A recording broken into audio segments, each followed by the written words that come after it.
How are you going to threaten a company when you don't even bring revenue into their company? But you can't turn around and cry foul because you're not getting paid as much as people in the NBA are getting paid, but then you also don't want to do the events that's going to help your league grow. Hard as hell to deny that you don't like Caitlin Clark if you're going to judge her for the same thing that Sabrina did last year and you didn't judge her.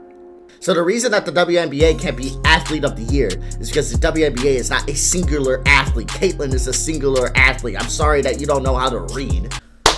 Welcome back to my channel, everybody. If you know me, you know who I am. If you don't, my name is Trey Fab. I'm a React content creator. I like to react to everything, whether that be basketball, different basketball creators, and the modern NBA in general. I also like to react to drama, TikTok, YouTube nonsense. So if you like brain rot or if you like basketball insight, I'm the guy for you.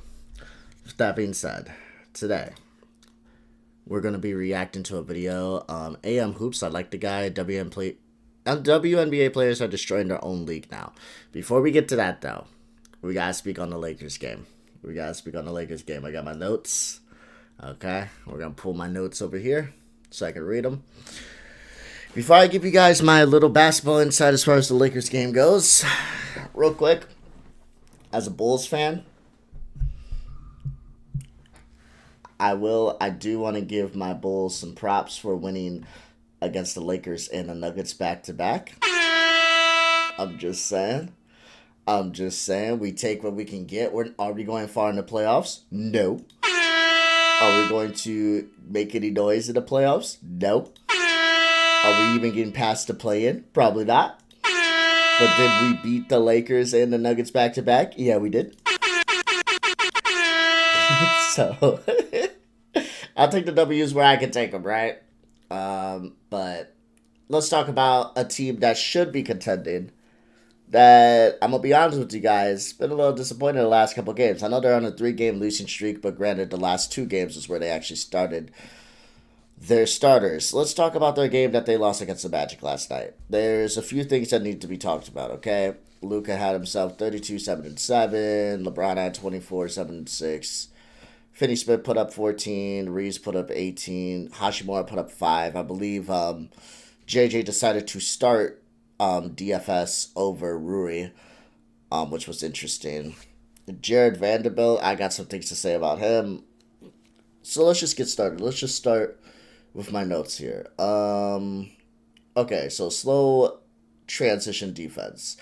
Yeah, like the transition defense was just absolutely atrocious, especially coming from the Lakers. They struggled a lot when it came to guarding Orlando, and they got easy buckets in transition. It was like at one point there was like a complete breakdown in coverage. I believe it was the guard, Magic's guard. Anthony Black, I believe. He was running down court for an uncontested fast break layup. Like, they had missed shots, live ball turnovers. It became like fuel for Orlando's fast break, and the Lakers failed to match up quickly in transition. It was just bad. Right? So I did not like that. I did not like the Lakers' transition defense. I feel like it's similar to the issues that they were having against the Bulls, if I'm being honest. They really couldn't run them off the three-point line. They let the Bulls put up an insane amount of points by half. It was just, that energy seems to be lacking, at least in the last couple of games. They've been lackadaisical, that's for fucking sure. The next thing I said, poor perimeter rotations. Yeah. LA repeatedly lost track of their shooters on the outside. Same shit that happened with Chicago. You know, they got so many wide open looks. It was just ridiculous. Like, Wagner had a field day, right? It's just, God damn it. He had so many open looks, and he went 3 for 10. I'm not even sitting here telling you that they shot 37% from 3. They didn't even do like great from 3. Now, granted, 37% is okay. It's good. It's not great, but it's good. 31% from 3 is atrocious. But still, Wagner went 3 of 10. Paulo went 2 of 6. Like, but again, they got so many open looks, and I did not understand that whatsoever. And not only that, Orlando is. Am I correct on this? Let me look this up real quick.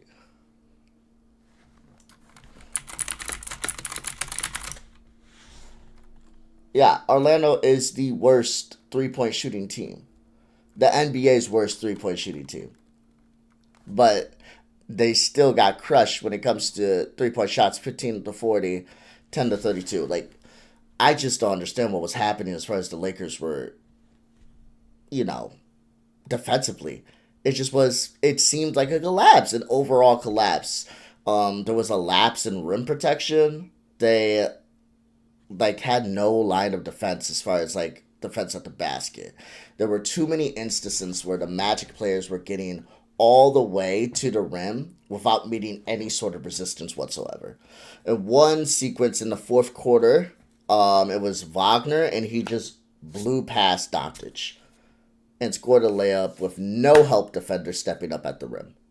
It's just, yeah, it was slow rotations, miscommunications. The interior defense was just poor, to say the least. Orlando like had multiple layups, especially at key moments. Paulo shot 10 of 12 from the free throw line, and he attacked the hoop multiple times. It was just, again, I don't know what happened. I don't know what happened here. The lack of defense, a lot of times, defense can be brought down to the simple fact of effort, and it does seem like JJ even brought it up in a post-game interview. They seem tired. They look tired. Right? So I don't really know what happened as far as that went. Luka Doncic was targeted a lot, and you're gonna get that a lot more, especially in the playoffs. They're gonna blitz his ass. You know it's gonna happen, so the other players need to step up. It was just, and overall, it's just not that good of a game. Vanderbilt, like I said, I was going to talk about him. He had 3 quick fouls. I believe it was in the second quarter, if I'm not mistaken. 3 quick fouls for no fucking... It was no reason at all. It was just bad play. Or it was in the first quarter. I wrote first. Okay. So it was in the first quarter. I don't know, bro. We can break it down to Rui and LeBron are coming back from injury, sure. We can say that, you know, they've had a tough schedule and maybe they're playing lackadaisical because of they're actually tired, sure. But this game last night was just theirs to win. I mean, they got outscored 34-18 in the third. That's just a breakdown. There just wasn't a lot of, like, cohesion defensively. They just seemed off. They didn't seem like they were trying. There was a lot of blow-bys. There was a lot of silly fouls. 3 fouls. And those 3 fouls that Vanderbilt got was in the span of like 20 seconds. It was just back to back to back for no reason. So yeah, when it comes to the Lakers, they just had a lot of missed assignments. They just had a defensive breakdown for, I wouldn't say no reason. It's just a lot of miscommunication. There was a lack of vocal leadership. And yeah, when it comes to the defensive trust eroded. We're just going to have to see what happens as far as the next couple games go. I want to break it down to them being tired, maybe it was the schedule, whatever the case may be, but the way they look defensively is the way I thought they were going to look when they got Luka and why I was so worried about them even being a contender in the West. That's the way that everybody thought they were going to look, including me, when they got Luka. And then they surprised me when they ended up looking the opposite. But now, again, it's looking like they're back to that. But I'm not one of those people that like to look at 2 games and say they're great. Or look at 2 games and say they're bad. I had to look at 5 to 6 games before I even said the Lakers were contenders. And another 2 games after that to say the Lakers could go to the finals. So these next 4 games, I believe, is against Indiana, Chicago. I'm going to have to look it up. Indiana, Chicago. I know they're at Indiana, Chicago. Who's next? Grizzlies and Rockets. Ja Morant's out. They should win this one. The Rockets, you have to win this one. Indiana has been on a red-hot streak. They won like 5 in a row. This will be a tough game. But again, I feel like they need to win this one. And then the Bulls, you definitely have to win that one. So I would like them to go 4-0, but obviously that's asking for much. 3-1 would be great, and it would put some reassurance back to my mind that they're doing good. 2-2 would be okay, but it wouldn't it wouldn't reassure me, but it wouldn't make me think that they're actually slipping as much as people may say because of these last two games. But 1-3 will actually start to worry me because that means you lost against the Magic, you lost against the Bulls. And if you went 1-3, that means you've won one of these games, but that means you lost against a variation of Bulls, Pacers, and Grizzlies, or Bulls, Pacers, and Rockets, or Grizzlies, Pacers, and Bulls. Whatever variation it is, it's not good, and it's definitely not going to make me reassured with this team, especially if the next 4 games they go 1-3. But I'm not going to exaggerate too much. I'm not going to blow it out of proportion. Not only that, Orlando did play well, but the Lakers just could not pull it out. They could not pull it out. They seemed like they weren't really locking down defensively. The first quarter, they played well. And then as you can see in the fourth quarter, they played decently as far as defense goes. Us trying to hold down Orlando. But when you have a third quarter this fucking atrocious, you're shooting yourself in the foot. And it's going to be an impossible game to just come back from. So this was a fun game to watch. If you were an Orlando fan, Dwight Howard was introduced into the Orlando Hall of Fame. That's good for him and happy for him. The turnovers, by the way, were bad. Not as bad as they were against Chicago, but pretty bad still. They had 11, and it just was not extreme. It wasn't terrible, and I believe Orlando had 9, but still. Got to be better with the ball. And again, I'm not even sure if I can really go, like with the Bulls game, I could say it was turnovers and bad looks, but this game was just... God damn, bro. They just defensively looked so lax. It was just bad. It was really bad. Especially with Orlando. Again, they're not a good three-point shooting team. And they still managed to put up 15. It just... So, yeah. It's just, in summary, in conclusion, before we get to AM Hoops video here, I yapped a little bit about this game, and we'll go ahead and talk about AM Hoops WNBA video, right? The Lakers lost because it was a product of defensive breakdowns at every level.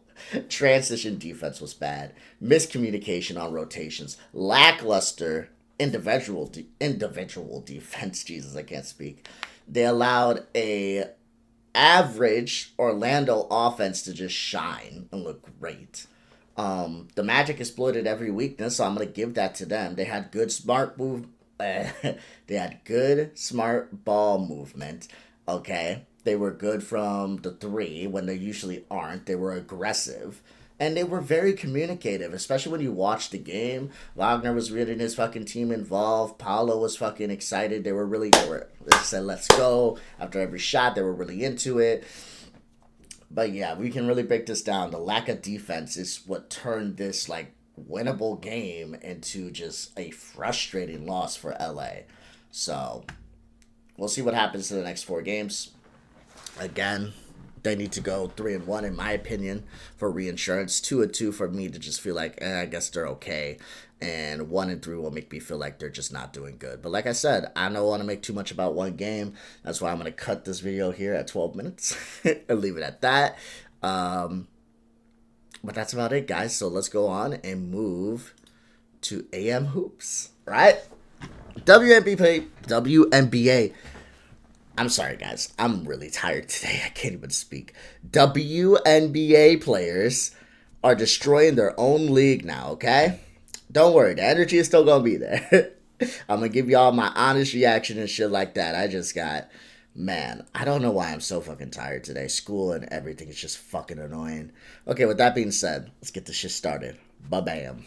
So the jealousy last year of Caitlin Clark was wild. She single-handedly lifted the WNBA. For example, the average game not involving Caitlin Clark got 394,000 viewers. Not bad. But the average Clark game? 1.4 million. That is over...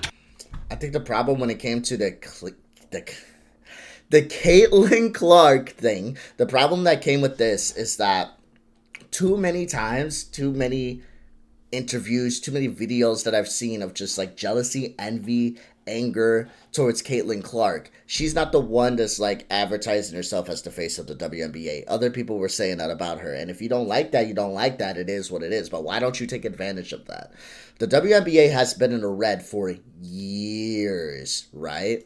Like, we can just go ahead and look this up. WNBA made a profit.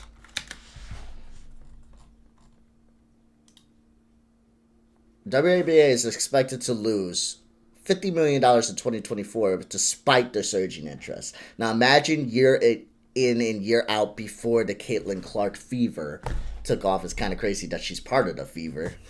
That kind of works. But the Caitlin Clark fever on the fever took off. $50 million they lose in this year. Now imagine the last 5 years. Right? So you have someone that's bringing more interest, and I get how businesses work. You're going to fail, you're going to fail, you're going to fail, you're going to fail until you blow up. That's what happens with the NBA. People act like the NBA was always hot. It wasn't. Start off bad, and then you had the Magic, the Bird, boom.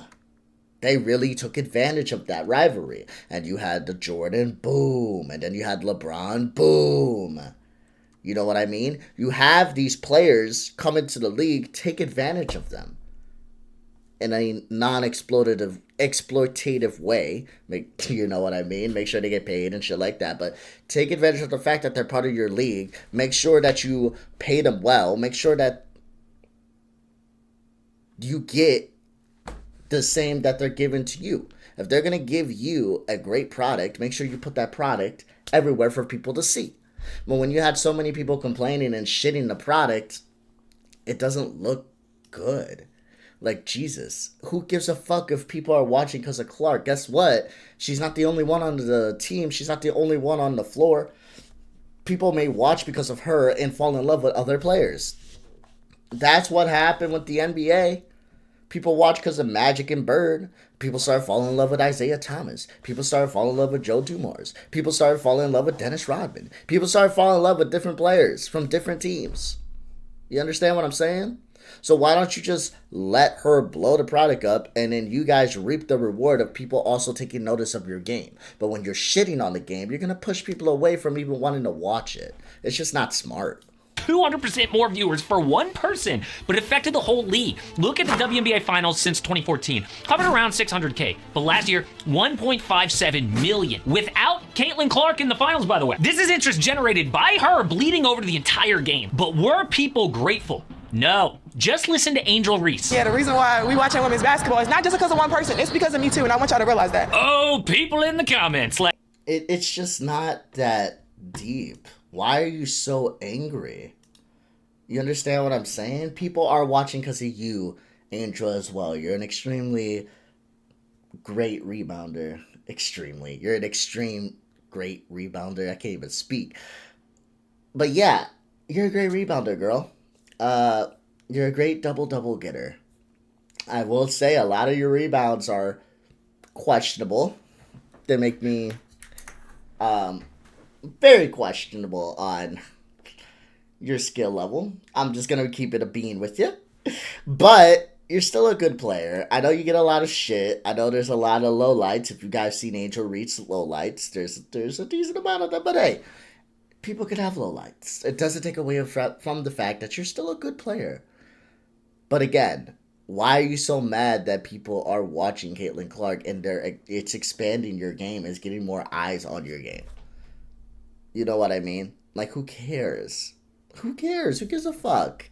Like, it's not just because of one person. It's because of me, too. It can be because of both of you. But to act like the Caitlin Clark effect is not real, it's just childish. Because it is real, and we know that. Like, no one in the world is thinking, hey, it's 7 p.m. Let me turn on women's basketball to watch Angel Reese. You can smell the jealousy and hate coming off the screen. Well, guess what? Angel Reese just said something else people aren't going to like, but it could affect the entire WNBA. But the NBA season is winding down. We've got like less than a month to go. All the more reason to be playing underdog. I play pick'em, where I pick higher or lower for whatever games I'm going to watch that night as teams fight for seedings, and I am guaranteed to have more fun watching the NBA that night. Plus, you can win a little money, a lot of money with their game streaks when you pick a I feel like a lot of people lost on parlays last night. I was gonna make a parlay last night. I picked the Pacers to win. I picked the Nuggets to win. I picked the Lakers to win. And there was one more. There was one more team playing last night. Oh, I picked the Suns to win. Now, I got all those right except the Lakers and the Nuggets. but I don't like making parlays against my team. I just see it as bad luck. You know what I mean?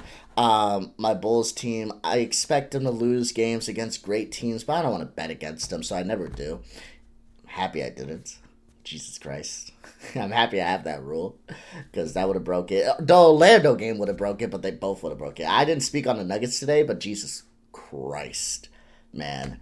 If we're sitting here a little worried about the Lakers because of the losses they've been having, we need to talk on the Nuggets, because something's going on over there as well. 11 in a row, you can up to 1,000x your cash. So let's get our streak started off right with my 2 picks. 9 games on, plenty to choose from. First up is Zachary Rizache, higher on his points. And then Scotty Barnes, lower on his points. And best of luck if you're tailing those picks. Check out this map. Underdogs available in all these states that are highlighted. Texas, California, Florida with champions. Nothing helps out the channel more than using my promo code AMHOOPS when you sign up, because you get up to $1,000 in bonus cash plus a special free pick.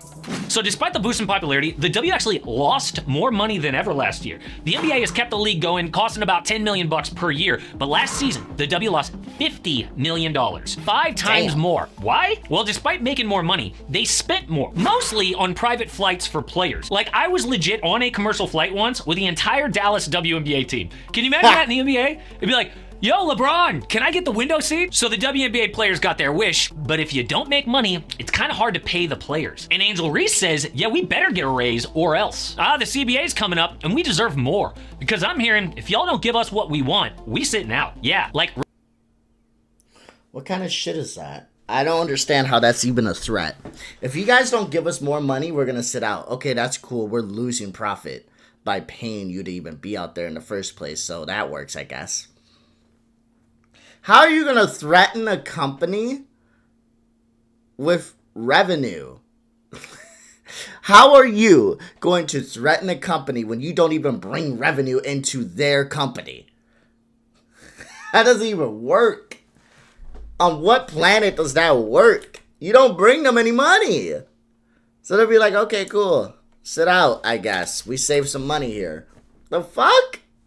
Refusing to play basketball. Now, in the NFL, we've had player lockouts 6 times, 4 times each in the NBA, NHL, and MLB, but never in the WNBA. Players basically refuse to play unless they get better treatment or better pay.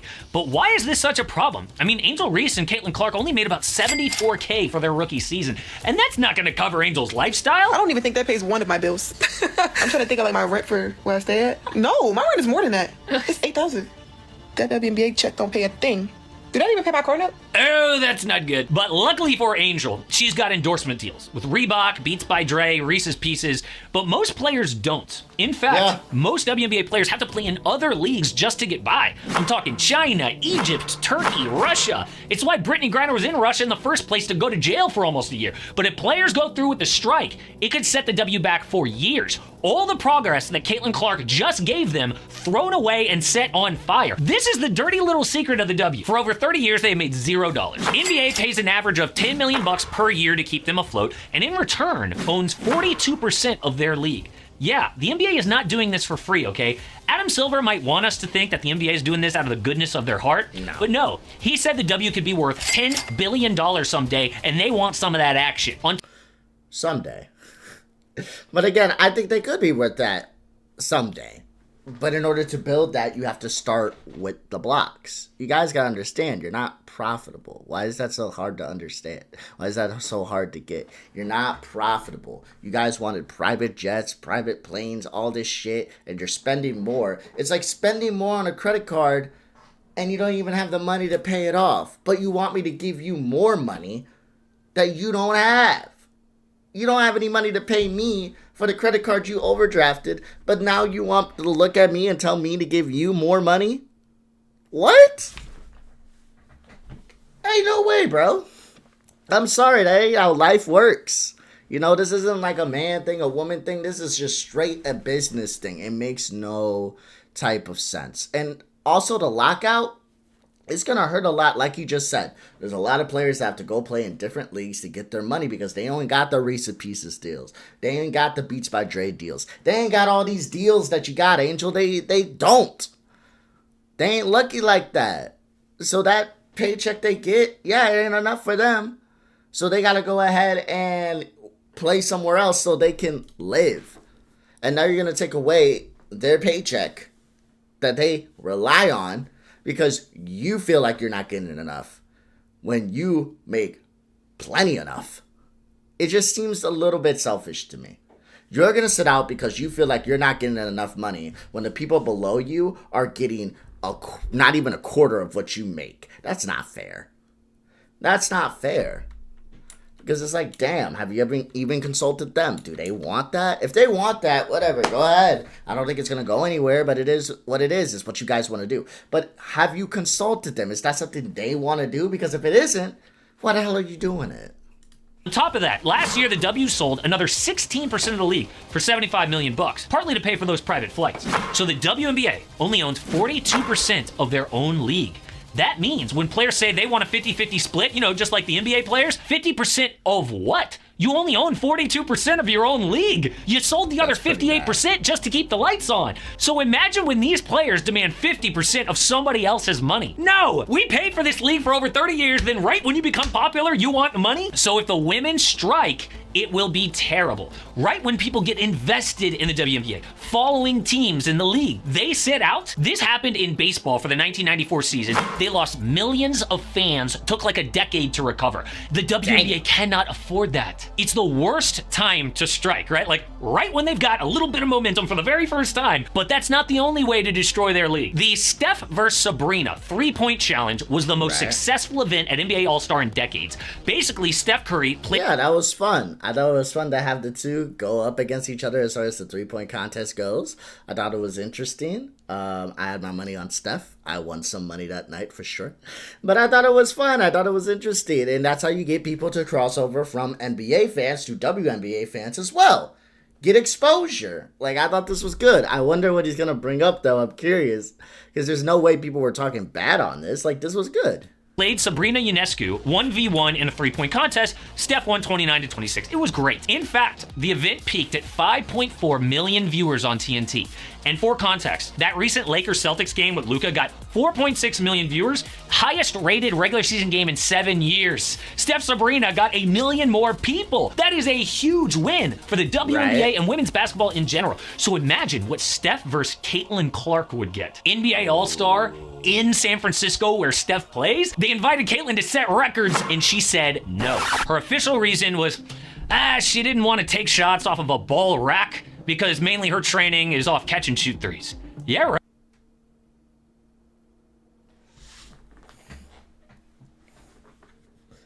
Caitlin, now I gotta talk shit on you, girl.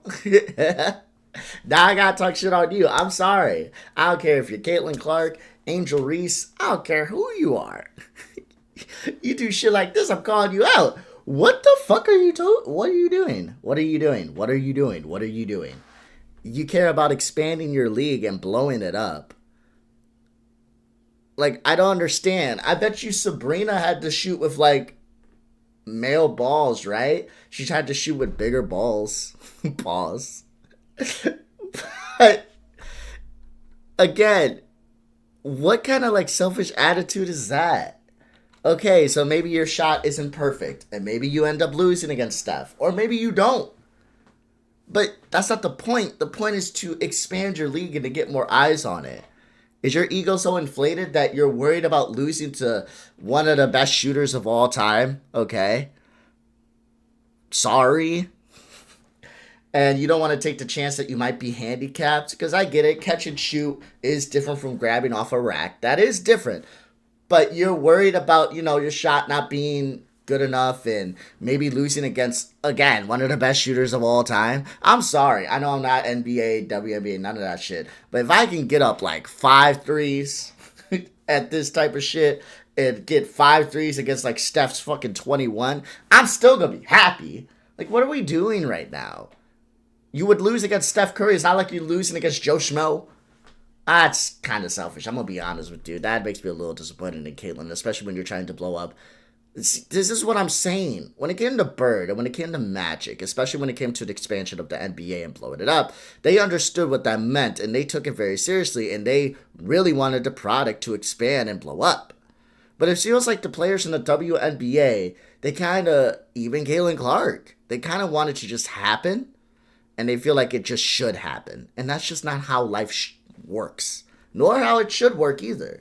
You know what I mean? You work for something, you get it. You work hard for something, you get it. But you want it to where it's like, we feel like the WNBA is big. I mean, the NBA is big, so the WNBA should be big because the NBA is big. And that's just not how shit works. Work hard, you earn. You work hard, you get what you earn. You don't work hard, you don't get what you earn. That's just how it is. But you can't turn around and cry foul because you're not getting paid as much as people in the NBA are getting paid, but then you also don't want to do the events that's going to help your league grow. Right. The reason she didn't want to do it is all of the hate that she would get. Caitlyn knew if she was featured by herself with Steph Curry, it would cause such an S-storm of negativity from other WNBA players. For example, when Caitlyn was named... Is that true?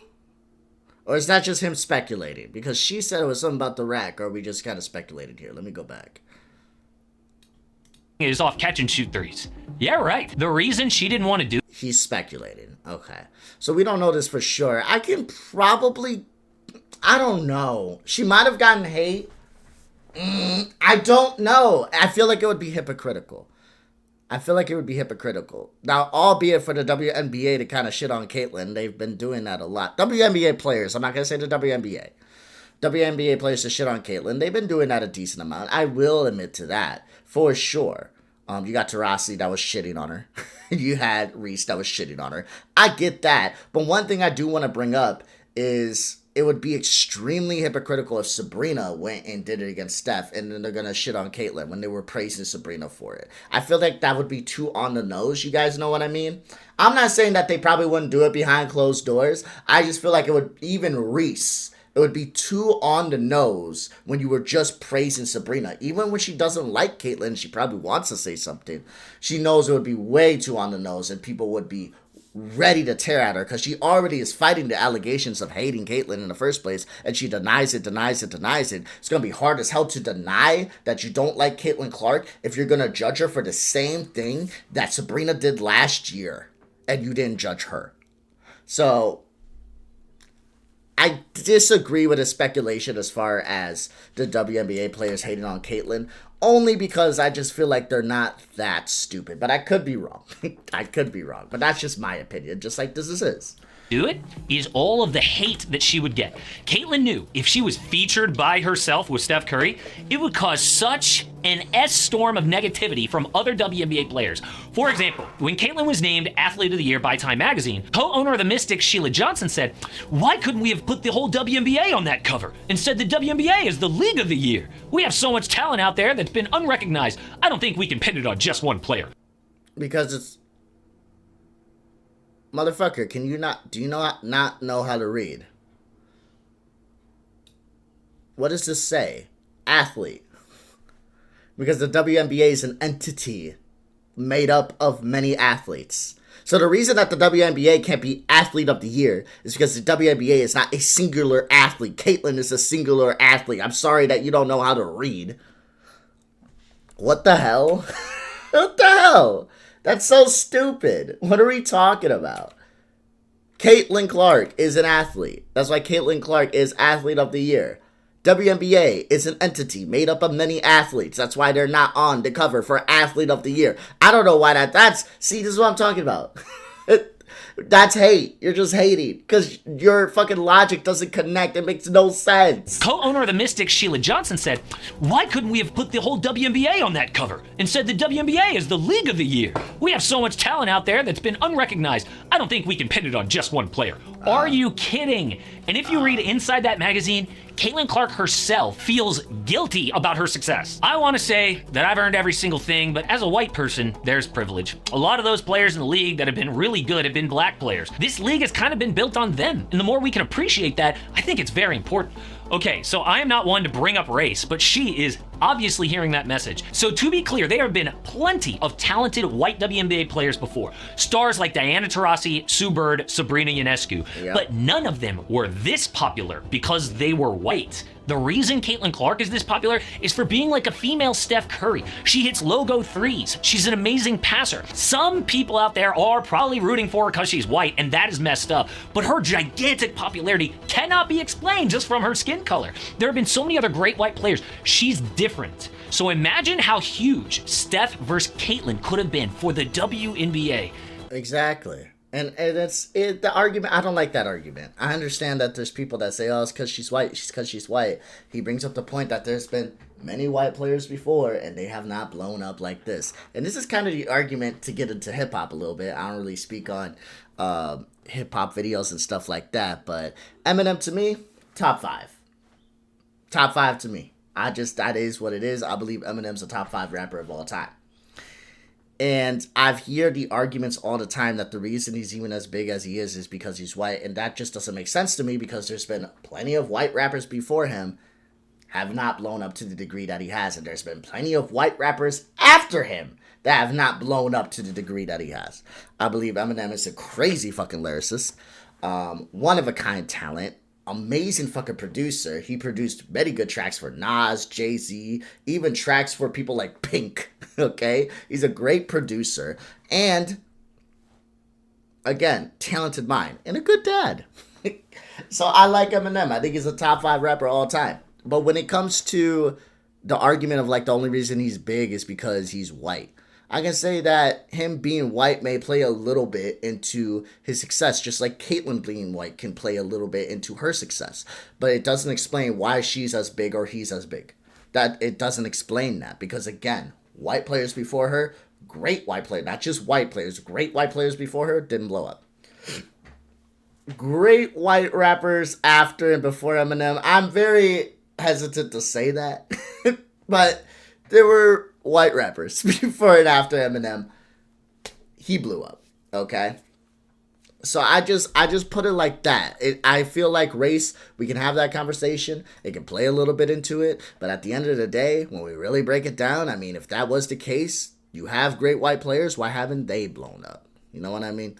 But they have beaten her down so bad that Clark feels like she had to say no. It's either accept her own success and be outcast by her own community, or tell the world, no, sorry, I'm privileged. Both choices suck, but they both hurt the WNBA. I want to see this league do well, but between this Caitlin Clark stuff and this potential lockout, it's not looking so good. And the same goes for this NBA rookie class. All the experts said the 2024 rooks, or maybe the worst class in recent memory, but were they right? So I did a 2024 redraft to see where these guys should have gone and how bad the overall rookies actually are. The NBA rookies are really good. So many people got looked over because of Bronny. Stole a spot. Speaking of, Bronny dropped 39 points last night. Oh, man. But no, you're lying. Bronny is stealing. Stealing from these players. Okay, but that was a fun video. That was a fun little video, guys. Sorry that I sounded a little tired in the beginning. I kind of woke up a little bit. As you guys see, I took some caffeine.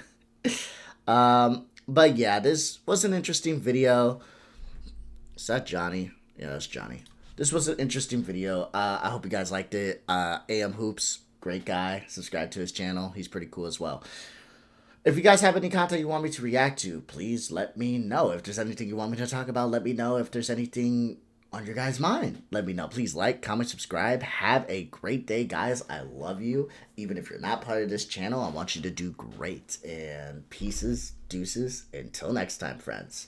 Peace out.